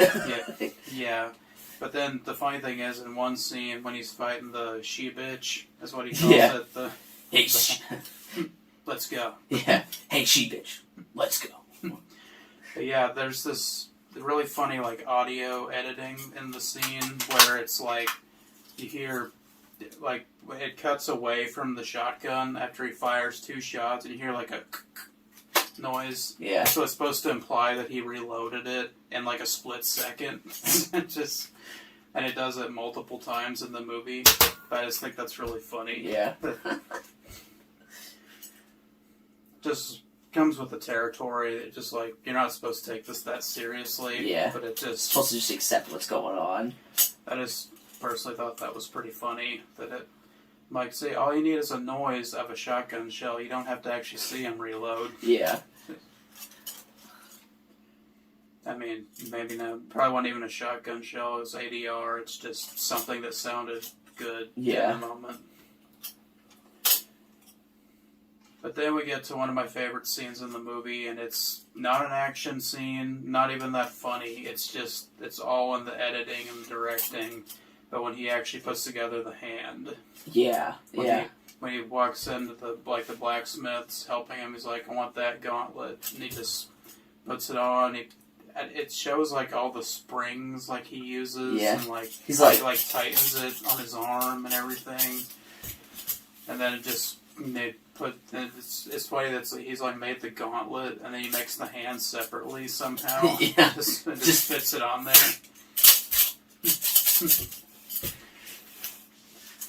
Yeah, I wish I thought to have a solo cup, so I was like... Yeah, because was it like a what was that? Some type of cup, a chalice? Is that what I'm thinking of? Yeah. And I really like that scene, like, going in again about the effects and everything. Like, that's obviously just a clay thing that they made. Yeah. Like, it's just clay, so it just crunches super easy in his hand. Yeah, it's that simple effect that was just, neat. Yeah. I know some people don't like the robot hand or the metal hand as much as the chainsaw hand. And, like, I know for practicality reasons is why they made the metal hand, like the gauntlet hand, so Bruce Campbell didn't have to lug around a chainsaw on his arm. Right, because that would get tiring, yeah. I mean, even like a prop chainsaw would still be, like, the most bulky, awkward thing to try to walk around and do a scene with. So, like, I get the complaint with that, but I just think it's so cool that you actually get to see him build his own arm and like that, and to see all the ingenuity that he has. Yeah. Like, I mean, you saw a little bit of it in Evil Dead 2 when he just took everything, all the pieces out of the shed, and he made the chainsaw arm and the rig for the shotgun and everything. But I was just like, playing into that he's not totally an idiot. He's pretty inventive. Yeah. Kind of, I don't know, I kind of wish they did more with that, because I always thought that was a cool idea. That he, maybe not smart in a lot of areas, but he's smart, like technically, or like, just with he's working with his hands, he's really intelligent. Yeah. Which I think's cool. It's not something I expected from all the other stuff that you saw. Yeah.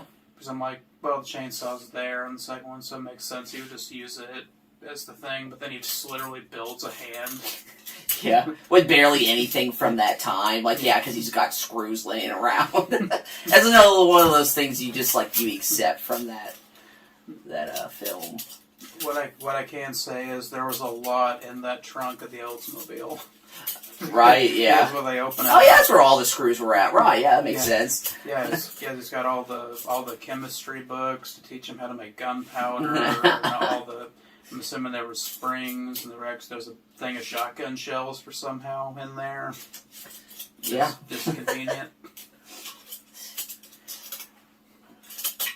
Yeah, I don't know if they ever retconned, like, that he actually had the shotgun before. Or, because, I mean, that was the only way that would make sense, that there were shotgun shells in the car. Like that. Yeah. But it's again, it's not something you're supposed to think about. But I can't help but think about stuff like that when there's just so much of it happening, all at once. Yeah. I try to just go with the flow, but it doesn't always work. Yeah. Okay, so then we'll get to his mission is he's trying to get home. And he has to kill the evil once and for all. So he has to find the Necronomicon, which we haven't really discussed much in this. But I mean, that's another funny thing with continuity is like the book looks different. I think in everything. Yeah. Like that.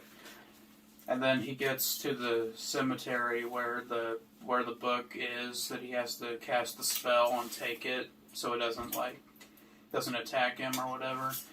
And then there's 3 books there. I'm just like, is that kind of a meta joke if there's like a bunch of different looks of the Necronomicon? Yeah.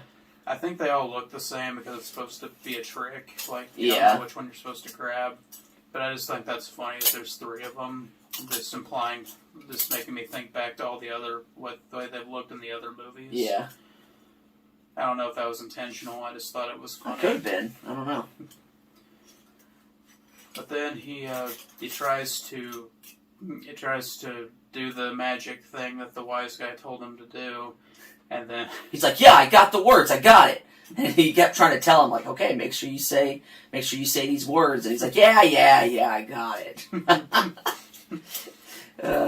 That was just a really comedic point. And then he finally gets there to all the books. He got all that slapstick comedy, and then he's like, he gets like a little bit of it. Then he gets to the part where like he can't remember. Yeah, he remembered the first 2 words, but it's Nikto. He didn't remember. Yeah, he's like, just trying to bullshit his way through. Yeah. So he takes Necronomicon, and then remind me exactly how it happens. How does Evil Ash happen? Is it because of the Little Ashes? Did they come first? Yeah, the Little Ashes came first, and then it went to because I think it was like a day or two travel, wasn't it? And then on his horse. Yeah, so the first day was him like getting to I think it's like a windmill or something, and then the second day is another spooky location to fight things in. Yeah, and then that's like when because it was like a skeleton-like thing at first, and then it like morphed into him. But yeah, that's what I remember. Okay, it is the Little Ashes first, because I remember he swallows one of them. Yeah, and he tries to swallow boiling water. Yeah. Kill it. Sure, why not? Yeah. But then it starts, like, attaches itself to him, and then grows out of him. And then you see this two-headed Bruce Campbell monstrosity fighting itself, which is so funny. And this is where really get into the slapstick gags and Bruce Campbell getting hit in the face. And him hitting himself in the face in that scene. Remember what I said, this is one of the most bizarre movies ever made? Yeah. Yeah, wasn't holding back when I was saying that. And then they finally get separated, and it's like you're good, Ash, and I'm evil, Ash. Yeah. And then that's when he gets the boomstick right to the face, and blasts him. And depending on the version of the movie you watch, in the Screwhead edition, I'm the one that I watched that. Yeah, that's one I watched. Yeah, it says I ain't that good, I think's what he says in that version. But the other one is good, bad, I'm the guy with the gun. Oh. Which I think either one works perfectly fine. It's just... pretty much about any line he would probably deliver for that would be good. Yeah. I just like... It's not often that, like, different scripts, like, different lines, like, both work so perfectly. Normally one is, like, normally far one's just better, yeah. But I was like, either one of those would easily work for it. But yeah, that's funny. He thinks that it's over. He shoots Evil Ash, blows half his face off, and then dismembers him. Does he use the chainsaw? No, I don't think he does. Because I'm trying to remember, like, because he like ties him down and then like is hacking him apart. You know? Yeah. So he doesn't keep coming back for him. Needless to say, it doesn't work. Yeah. He just comes back looking like hamburger meat, walking on two legs. Hey, technically, he seemed like he came back stronger. Yeah. Yeah. The Ash's plan didn't work out too well there. Yeah. But I do really, really like the design of Evil Ash when he's resurrected. Yeah. And he's like a zombie, like, warlord thing. His chin will sometimes just fall off while he's talking. And he has the rope tied around Yeah. it. He's like, ties it tighter, like every time it starts to fall off.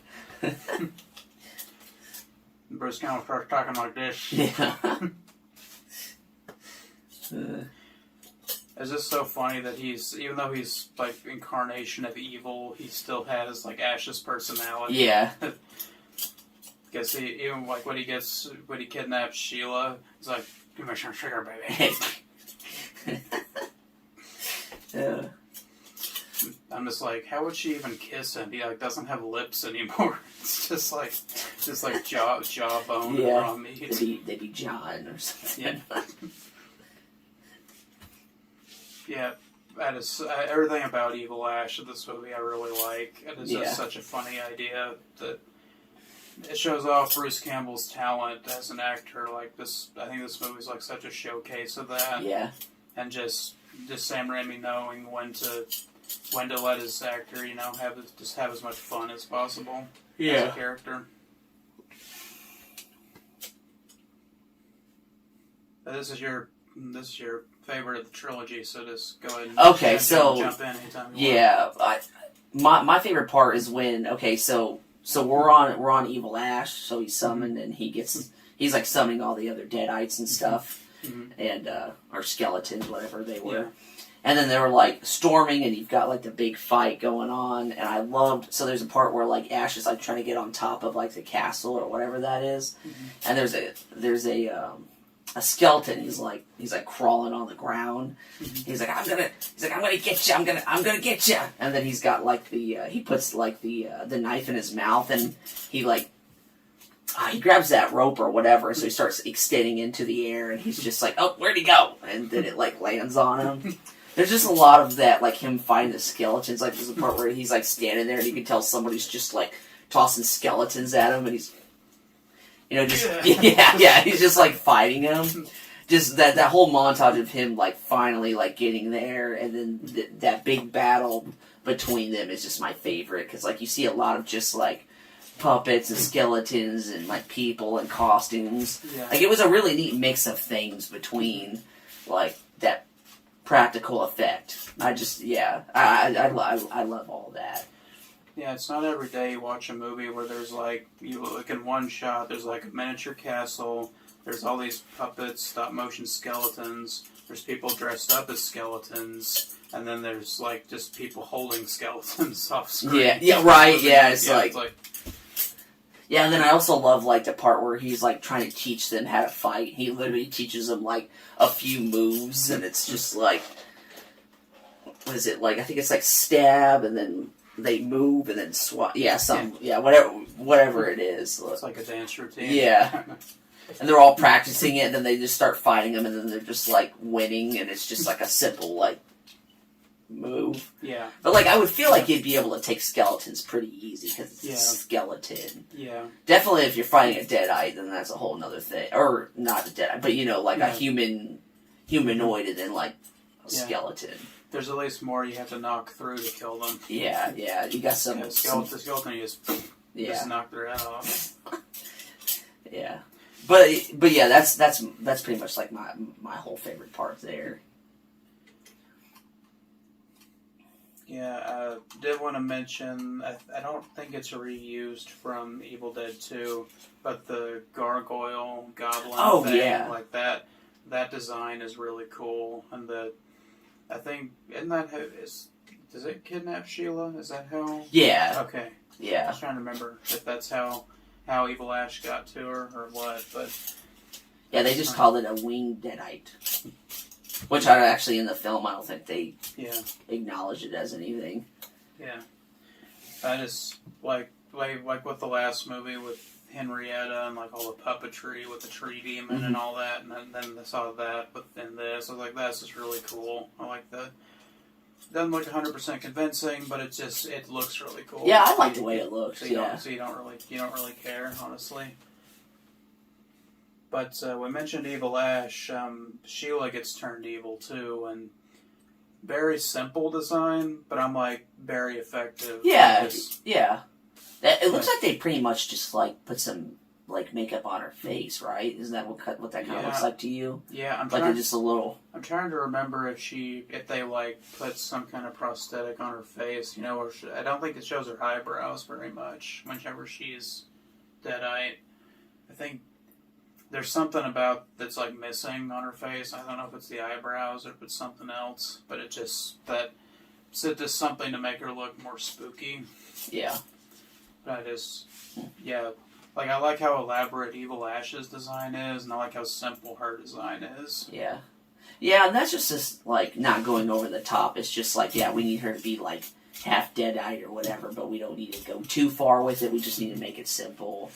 Yeah. They didn't need to make her go, as the winged creature. But that would have been weird. Yeah, right. She's like, well, you used to think I was attractive. Not anymore. Yeah, okay, so mentioning the whole, how the Oldsmobile is in everything. Yeah. This is probably my favorite usage of the Oldsmobile. Whenever it becomes a Mad Max machine. Yeah, it's got just a big fan. Is it a windmill? I think it's a windmill. Yeah. And he's just driving through the crowd. It's just got like pieces of put blades, like metal blades on it. Just starts laying them out. Yeah. Like They're all, like the screaming, like the skeletons. Like, ah! Yeah, there's one part with like when the battle's basically over and all the remaining skeletons are retreating. One, it's like, let's get the hell out of here. Yeah, let's get out of here. They're like their voices are like, I don't want to say high pitched, but they are like a little bit. Yeah. We have lost the war. Let's run. Yeah. Yeah, just like I saw that whenever that Oldsmobile comes out, I just started laughing because I was like, that's so cool. Yeah, and then when you get the shot of them just like saying like they need to retreat, like you could just tell it's just like a puppet, and it's just like time to retreat. Ah! Yeah. This movie just went so extra on everything. Just all the effects and all the things happening at the same time. Just, see, something like that is just something I can really enjoy. Like, it makes me laugh. Like, it's a simple effect. It's not over the top like with CGI. It's just right where it needed to be. Yep. Okay, so we're almost finished here. Okay. I was about ready to ask you. At least with the movie, movie discussion, because we're at the climax. Okay. So I know that this movie obviously came like 10 years before, but like when Henry the Red and all of his men show up on horses and like lead the final like backup to everybody. Mm-hmm. That really, I think, inspired the Rohirrim in Lord of the Rings, like the end of Two Towers. Oh, and yeah. And then the Battle of Pelennor Fields and Return of the King, like when there's like 6,000 horsemen that show up on the hill and start charging. Mm-hmm. I really like that because it's a cool moment because you didn't know if like Henry was going to be true to his word or not. Right, because we saw him as like, we couldn't tell if he was a good guy or like a bad guy. Like we just had the Duke just saying like, we're here to destroy this guy because he's a bad guy and he believes differently from us, type of thing. Yeah. Yeah, and it's saying it and not saying it, like the animosity between Britain and Ireland. That's kind of what they represent. Yeah. Like, no, it's not explicit about anything. It's like, well, all the Reds are red-headed. They all kind of look like Irish, and then you got the normal like the British looks, kind of medieval British. So like. I like things that aren't overly explained, but you can kind of infer about it. Yeah, you can. What they're meaning. Yeah, you can understand. Like, yeah. Yeah. A lot of my ancestry comes from both sides of that, so it's kind of cool that I appreciate stuff like that. Yeah. One thing I gotta mention, like I know there's plot armor and stuff, but like. Whenever Sheila gets stabbed by the spear and like thrown off the rampart, and then I think Ash falls off the rampart too, and I'm like, you're just okay. Everything's just fine. Yeah. Yeah, normally when you're watching like a TV show or a movie, and like you see like the main character, and you know who the main character is, and they're in a fight with somebody. Like, you just know, they're just like, well, they're going to be fine no matter what happens to them. So it's... Yeah, it's just something that you accept. There's so much to accept in this film that you just don't think much about it. You're just like, I accept it. Yeah. I shouldn't be nitpicking something that little, but I'm just like... I get what you mean. Yeah. Well, and he's shooting, like a 12 gauge, like this most of the time? Yeah. Really? Yeah. I mean, at least he does still have the stock on it, so he could occasionally do that. Right. But it just. But I can't really think of many times where like he had it like completely against his shoulder. Yeah. Now I think like this part, like right. that part, like right there, it looks like it's against his shoulder. So like this, like this type of, I still wouldn't hold a shotgun like that. But if we're getting nitpicky, there's like he also when he's fighting the she-bitch, he doesn't have another hand to use. He just has the one. Right. So it's like. But that's just nitpicky stuff. Yeah. Okay, so we basically covered the battle. I do just want to mention one thing that's funny is when in the final battle against Evil Ash, whenever he gets, is it burned or something, where he changes into like an all skeletal form, and how it's not Bruce Campbell anymore. It's actually Sam Raimi, which I think is really funny. Huh. I mean, his voice was different, but I was assuming it was just like Bruce doing a different voice. But no, it's actually Sam Raimi. That's cool. Yeah. Yeah, I mean, Sam Raimi, he does cameo in his stuff occasionally, but that one's just like a really funny, like really quick scene that he's in. I guess I never noticed him cameo in anything. I mean, and that he's really like covered in prosthetics, so you wouldn't know that unless you looked it up. Oh, gotcha. But it's one of those cool details. If you do look up, you find it. So we're getting to the ending now, and I told you that there are 2 endings to this movie, right? I remember just 1, so I don't remember 2. Okay. So, is it? No, I don't remember there being 2. Well, there's the theatrical ending, which is at S-Mart, where he's back in the present, and then that's when the Deadeye lady attacks. Yeah. And he somehow inexplicably shoots 30-something bullets out of the Winchester without reloading. Yeah, that lever. He's like... Yeah. Which, that's a really fun ending, and to all people who care about continuity, that's the ending that matters. Like, that's the actual ending. Yeah. But it's not the original ending. The original ending Sam Raimi was going to do, and the studio said, like, hard no on, was you know how this movie, like, it's Ash constantly screwing up and making things worse? Yeah. How he doesn't remember the 3rd word, and like, because of all the Army of the Dead to come out. Well, in the original ending, when he takes the serum, like the drops, you know, to like there's like 1 drop per century to stay asleep. Yeah.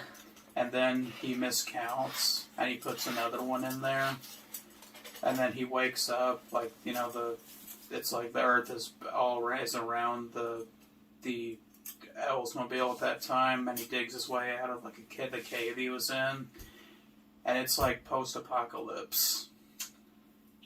Okay, well that explains some future things.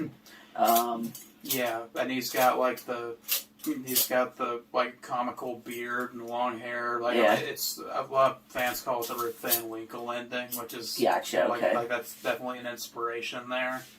But I just think that is a really funny idea for an ending where he's just like, and it ends like Evil Dead 2, he was stuck in the past in the second one. The third one, he's stuck in the post-apocalypse, and it ends with him like, no. Yeah, he's like a character that you eventually like. Oh, come on, give this guy a break. Seriously, like let him win. Shit. Yeah. But I think that's I just really like that alternate ending because it's so vastly different than the theatrical, and it still fits along. They both fit with the movie. It's funny to imagine that was where everything ended, was in the post-apocalypse. Yeah. Yeah. No, I haven't seen that one. I didn't know that was a another ending. Yeah, I just I do like alternate cuts and stuff of movies to see what if there's like one thing that one version does better and then one thing the other version does better, and I like having multiple different versions of something to enjoy, just so you understand, or you just have fun with like the possibilities of what could have happened if they'd done this instead of this. I really like stuff like that. Yeah, I guess I need to watch that, and that's on the Screwhead edition. It's on the DVD. I don't know if it's on the digital release. Okay. I bet I could probably just YouTube it too. But I'll show it to you sometimes. Okay. No big deal. So do you have any closing thoughts about Army of Darkness? Not really. I will say out of all of them, it is my favorite. Even when I was really young and I watched it on VHS, it was still my favorite out of all of them. Yeah, I think it probably is mine too. Even though I really do like Evil Dead 2. It's not really a competition. I like all of them. It's just that if I was talking about rewatchability, Army of Darkness is probably the one. Yeah. I'm right there with you on that one. Yeah. But no, that's pretty much all my closing thoughts on Army of Darkness.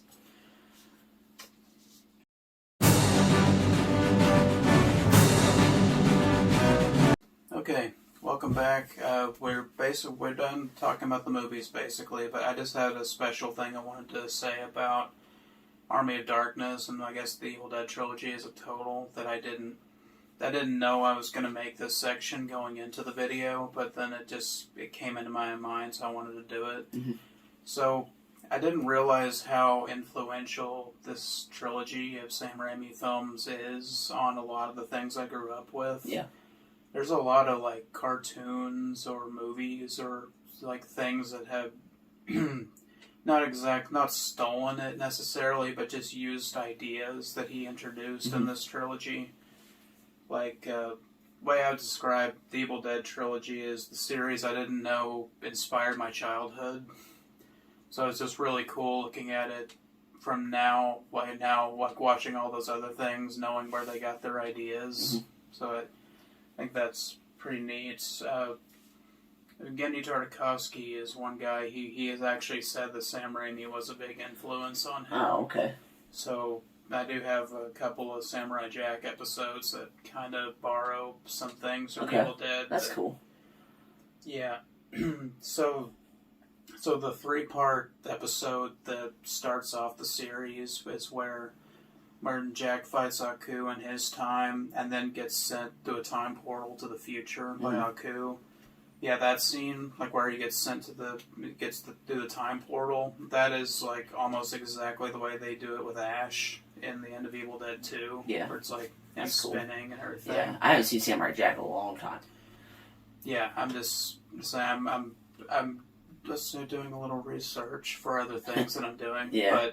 But yeah, I just like that. Not only that, but then the idea, like the plot of the first 3 episodes. So he ends up in the future, and then he befriends the civilization of intelligent dogs. Just go with it. This is Samurai Jack. It's very weird. And he protects them against Arku's robot army that are coming after him. Just gonna say it's the plot of Army of Darkness. Like it's very similar. That's neat. Yeah, like replace the chainsaw or the Oldsmobile with the samurai sword. That's basically it. That makes sense. Yeah.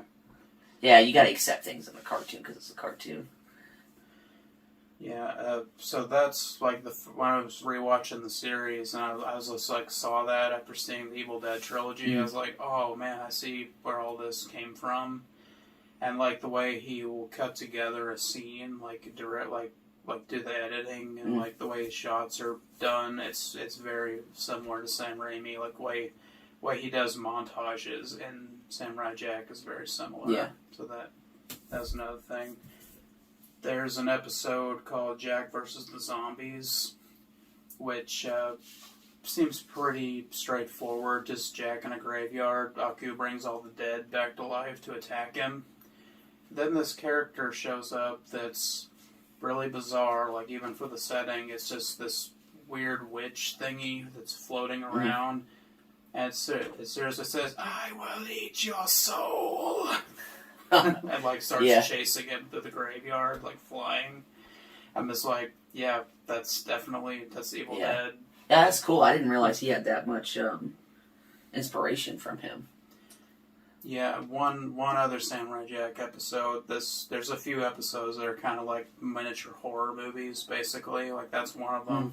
The other one's called Jack in the Haunted House, where it's actually more of like Japanese style horror. If you've ever seen their movies, the way they do things, but the way that there's these really disturbing segments where the animation changes, and you see like from different like what happened in this house previously, and you see it from the perspective of the demon that's the villain, and it's how it found like each of the family members and possessed them. You see it all from his perspective, like coming into the house and then grabbing them. Yeah. Yeah, it's very, very Deadite feeling, like whenever you see how the camera moves with them. Oh, okay, cool. Okay. Yeah.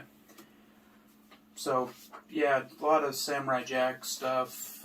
That was one of the main ones I wanted to mention, but there's actually a bunch. Then when I just started thinking, I'm like, oh wait, but this show also did something like that. But yeah. Oh, I'm sure the list goes on and on. yeah, another one is Billy and Mandy. There's actually a lot of things and a lot of episodes that are references, like obvious references to Evil Dead. Like the first one, the most obvious one is the character of Hostel Gato, who is he's called the Hostel Gato Spectral Exterminator. Yeah. And he's literally a combination of Van Helsing, Ash Williams, and Snake Plissken, like all three as one character. Really? Huh. And he's got a robot hand that he replaces with different weapons, and his favorite choice is a crossbow that he shoots chainsaws out of. Wow. Yeah. Nice. Only in Billy and Mandy. So yeah, like he uses the chainsaw as what he uses more than, like he'll use it as a melee weapon, and then he can shoot it as out of a crossbow too. So I'm like, I see where you got that influence. Oh, I see where you're going there. Yeah. But then there's other episodes, like there's multiple episodes where Grim tells Billy, don't go into my trunk and get anything out of there. Yeah. And he doesn't listen. One thing is he finds a book in there, and he opens it and starts reading from it, and it literally opens a portal to the underworld in their basement. and then they actually call Hostel Gato to help him with that. And then Billy is possessed, and he's like flying around. He's got crazy hair. He's very like Deadite looking. And oh, cool. Yeah. Yeah, I didn't see that episode. Yeah, and then this one is just, it's more of a visual gag. And in one episode I thought was really funny. It's called Brown Evil is the episode. So Billy takes something out of the trunk that is. He thinks it's like seasoning for the brownies he's baking, mm-hmm. but it's actually powder that, like, when it's exposed to the rest of the world, it actually reawakens the dead. So he bakes brownies, and this like horde of zombies from all over the world come to their house because they smell and that's what woke them up. And in the title card of the episode, it shows like a brownie plate or pan of brownies, but it's literally like drawn like the Necronomicon. That's cool. Yeah, I'll try to go through them faster. There's just a bunch of them, One of them is in Teen Titans. There is an episode called Cyborg the Barbarian. Yeah. Where through some insane nonsense that happens, Cyborg gets sent back like over 1,000 years into the past, and he has to help this primitive tribe of people survive against demons that are fighting. Mm-hmm. I'm just like, when was the last time I saw a cyborg go back into the past and help people against demons? And I'm like, that's very familiar. Yeah, like the list goes on. Most of them are just take like an element out of it, but like the Tremors movies, how they shoot with the graboids, like how they move in the dirt, and like how you see it from their perspective. Sometimes that's like using Sam Raimi's cinematography there, which I thought was cool. Yeah, that's another good example. Yeah. Like I can go on all day. I just wanted to mention a few of them because I just thought they were like, some of them were like blatant, like really obvious once you've seen the Evil Dead trilogy. But overall, I really enjoyed watching the trilogy as a newbie last year. Yeah. I don't know what made me want to do it. I was like, I've heard a lot of things about these movies, and I literally just bought them all and just watched them. Yeah. And I really enjoyed it, and then I kept hearing about the TV show too, and I was like, okay, so I was gonna watch the movies first, and like if I like them, I'll buy the TV show and just see if it's any good. Okay. And then that did that. That's how I became an Evil Dead fan, basically. Okay. Just out of morbid curiosity. Yeah. Just so you're a longtime fan, pretty new fan, but we both appreciate it a lot. Yeah, no, it was really cool to go back and revisit it because I hadn't seen him in a while. So when you suggested want to do this episode together, I was like, oh yeah, but I was like, I gotta rewatch all that, rewatch all of them. Mm-hmm. So it was fun to rewatch him as an adult because I really hadn't seen him as an adult. I saw him a lot as a kid and then just never really rewatched him. Mm-hmm. But yeah, it was very enjoyable to go back and rewatch him. Yeah. I think that covers the trilogy and everything. Mm-hmm. But I did mention that there is a TV show based about Evil Dead called Ash vs. Evil Dead. Mm-hmm. And we're also going to talk about that, not in this video, but in the video we do for the one-man show, which I'm going to do with Grif next. So be on the lookout for that. I'll link everything in the description for when that video is ready and everything. So you can have a twofer, two in one day if you want to. Yeah, watch his episode first and then watch mine. So then you've got so you know everything that happens before you get to the Ash vs. Evil Dead series. Makes it a little easier to follow along. Yeah, I can't imagine watching Ash vs. Evil Dead first without watching the movies. Yeah. That would have been really, really odd. Yeah.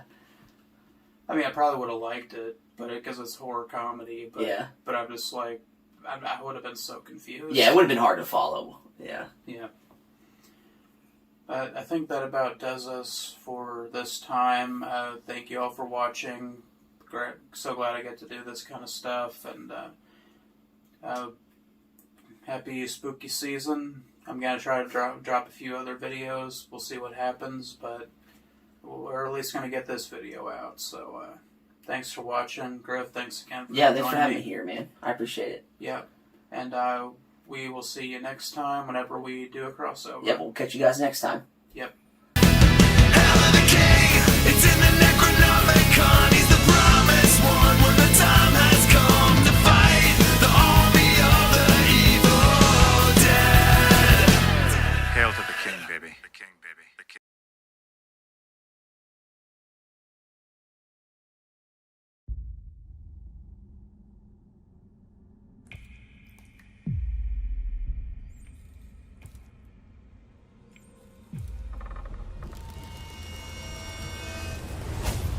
Groovy.